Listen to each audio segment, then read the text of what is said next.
Halo semuanya, selamat datang lagi di Cilejet History.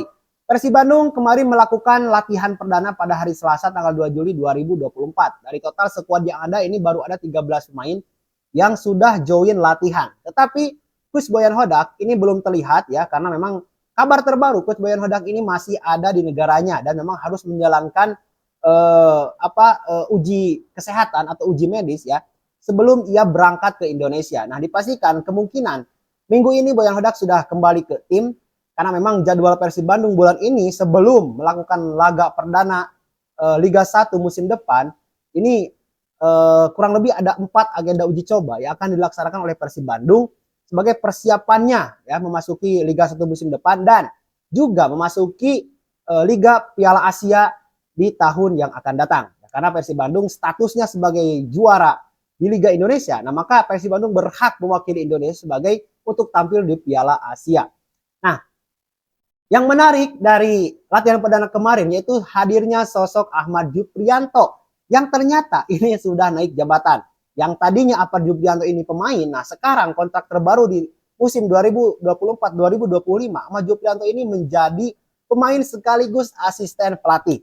Nah, ini pernah disampaikan oleh Coach Teddy dan juga penggantinya yaitu Andika ya. Nah, jadi Ahmad Juprianto ini dikontak oleh Persib ini karena berkaitan dengan program Persib di jangka panjang. Itu juga berkaitan dengan program-program akademi Persib. Nah, jadi Ahmad Juprianto ya kemungkinan ke depannya selain memang dibutuhkan tenaganya oleh Boyan Hodak, nah, Ahmad Juprianto ini akan difokuskan ke akademi Persib. Nah, jadi ini momentum untuk Ahmad Juprianto sebagai eksistensinya setelah pensiun dari pemain profesional. Nah, jadi ini bisa terstruktur ya karir Ahmad Juprianto yang tadinya pemain juga asisten pelatih dan mungkin kedepannya Ahmad Juprianto akan menjadi sosok pelatih yang hebat tentunya di Indonesia ya. Nah, kemarin juga di latihan perdana itu terlihat Robby Darwish yang ternyata Robby Darwish itu sudah comeback ya, yang tadinya dipinjamkan ke Dewa United dan sekarang masa peminjaman sudah habis dan kembali lagi ke Persib Bandung. Tetapi belum jelas nih nasibnya ya, apakah di Persib Bandung ini masih akan dikontrak ya, karena memang secara kontrak ini masih ada 2 tahun lagi.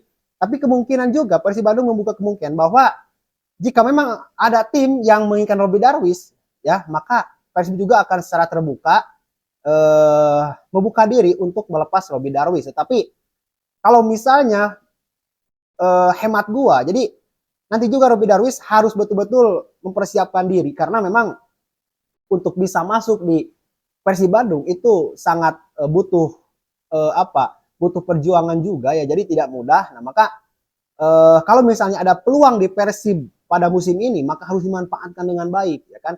Apalagi Robby Darwish adalah putra asli Jawa Barat, nah, maka secara mental, secara performa harus lebih siap daripada musim-musim selanjutnya. Dan ini sudah dikonfirmasi oleh Robby Darwish juga. Katanya bahwa ia juga akan lebih bekerja keras ya dalam melaksanakan perannya di musim ini bersama Persib. Kalau misalnya ia harus dipinjamkan lagi ke klub lain, maka Robby Darwish juga akan mengikuti keputusan manajemen. Jadi belum ada keputusan yang final tentang nasib Robby Darwish di Persib Bandung. Nah, tetapi pemain ini punya karakter, punya kualitas ya. Ketika memang kita melihat Robby Darwish main di lapangan, sekilas permainannya itu mirip dengan Haryono. Ya, silakan komen yang setuju atau tidak ya.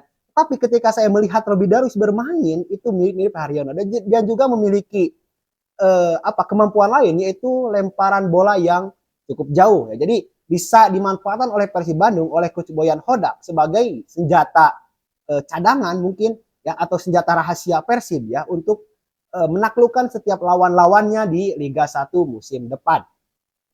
Nah, lalu untuk transfer pemain ya, ternyata minggu ini Persib Bandung ya menurut Andika atau menurut komisaris Persib Bandung yaitu Andika, nah katanya minggu ini itu akan ada 2 pemain yang akan diumumkan oleh Persib Bandung. Setelah sebelumnya Persib Bandung melepas siapa itu Pitul dan pemain muda dari Diklat Persib ya. Nah, sekarang katanya itu akan merekrut, akan mengumumkan 2 pemain baru. Nah, ini tentunya sangat dinanti-nanti oleh seluruh bobotoh, oleh seluruh pecinta sepak bola di Indonesia. Karena Persib Bandung ini selalu menjadi fokus utama khususnya dalam transfer pemain. Karena memang Persib Bandung ini banyak menghadirkan kejutan-kejutan dan bahkan rekrutannya itu tidak pernah gagal ya. 90% itu rekrutan Persib Bandung itu punya kualitas semua. Nah, jadi dua pemain ini sangat penasaran ya. Oke lah, satu pemain memang sudah ada isu-isunya yaitu Dimas Derajat. Nah, satu pemain lagi ini kemungkinan menurut gue ini adalah kalau tidak pemain lokal dari Indonesia, ini kemungkinan ada pemain dari Asia karena Persib juga masih kekurangan satu pemain dari jatah atau slot dari pemain Asia. Nah, tetapi kalau misalnya gue bisa menganalisis ya pertandingan Persib Bandung di musim kemarin yang memang butuh penyegaran menurut gue itu adalah posisinya sayap kanan dan posisinya Stefano Beltrame. Bukan berarti sayap kanan yang selalu diisi oleh Febri atau Beckham atau posisi Stefano Beltrame buruk, tidak. Tetapi kurang aja gitu ya. Kalau melihat secara permainan, secara perannya dalam melakukan kerjasama tim dan serangan itu rasanya kurang gitu, kurang pas, kurang greget. Ya, bahkan beberapa kali Stefano Beltrame itu gagal dalam melakukan perannya atau berkontribusi lebih dari perannya di posisi itu, atau mungkin menyamai perannya ketika performanya ada di Juventus. Nah, itu masih belum terlihat, jadi kurang greget lah posisi Stefano Beltrame ini.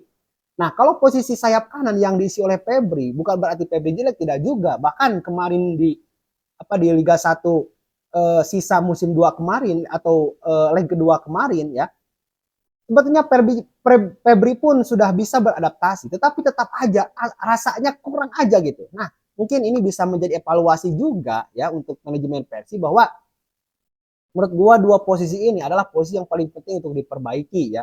Apalagi posisinya Stefano Beltrame. Nah, itu harus bisa berkontribusi secara maksimal kalau menurut gua ya. Jangan sampai Stefano Beltrame pun itu malah kegendong dengan pemain lain. Pada ujung-ujungnya kan tetap mengandalkan David da Silva, Ciro Alves ya. Lalu juga Makmur dan sebagainya. Nah, itu kabar terbaru dari Persib Bandung. Tentunya bukan hanya Persib Bandung saja yang akan gua bahas, masih banyak tim-tim yang lain yang akan gua bahas juga di next video di channel ini ya, yang berkaitan dengan sepak bola di Liga 1 dan Timnas Nasional Indonesia. Oke, untuk kalian yang menyukai video ini silahkan like juga dan subscribe dan komen ya jika kalian punya pendapat apapun yang berkaitan dengan topik yang saya bahas. Terima kasih bagi Anda yang telah menonton sampai akhir. Semoga kalian semua selalu dalam kesehatan dan dilindungi oleh Allah Subhanahu wa taala. Amin ya rabbal alamin. Wajib History, salam sepak bola.